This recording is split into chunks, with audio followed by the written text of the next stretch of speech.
Mampikaikaiky ny mponina any amin'ny ilany atsimo nosy ny tontolon'ny tsy fandriam-pahalemana mbola mahazo vahana hatrany zany raha ny vaovao azo avy any.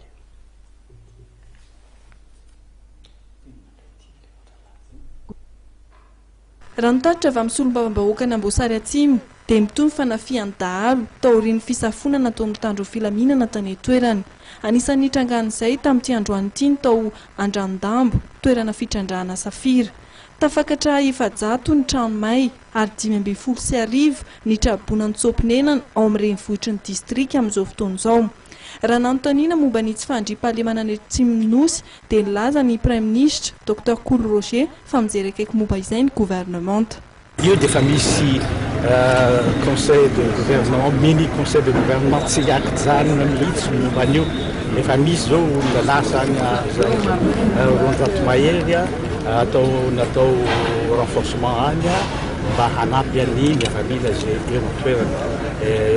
Vory foana zay isan'andro miaraka amin'ny ministre-ny défense, ministre-ny sécurité, ministre police, ministre gendarmerie raha tokony dia am'zareo miaraka miresaka tsy akijanona amin'ny tompon'andraikitra any an-toerana zay malala bebe kokoa indray ny fandehan-javatra. Tam'voaloha zao le tany Andrandambo ny verné fa hoe atopoka kanefa tsisy atopoka fa dahalo satria manko le dahalo miady amin'olona toerana zay moramora kokoa mitondra alaolana amin'izany toy zay amin'ny ady atopoka zay ny olona eo an-toerana tsy maintsy mandray anjara ny gendarme eo an-toerana mandray anjara tsara efa misy ihany fa aza matahotra amin'ireo fa arahana akaiky misy reny zavatra rehetra zany fa tsika moa zao vao hoe vao miaina ka eo amin'ny fiaingaina tsy mila manao hoe mazavatra ohatra ny avion fa tsy maintsy atao zay mpatanjaka tsara azy fa hotanareo ihany fa isy mitondra filaminana ny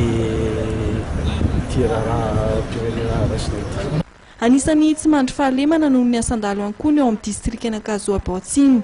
Araka ny taritra avy amin'ny solotena mponina ao Kazoaba Atsimo dia tao anatin'ny 2 volana dia omby hatrany amin'ny 504 ny very.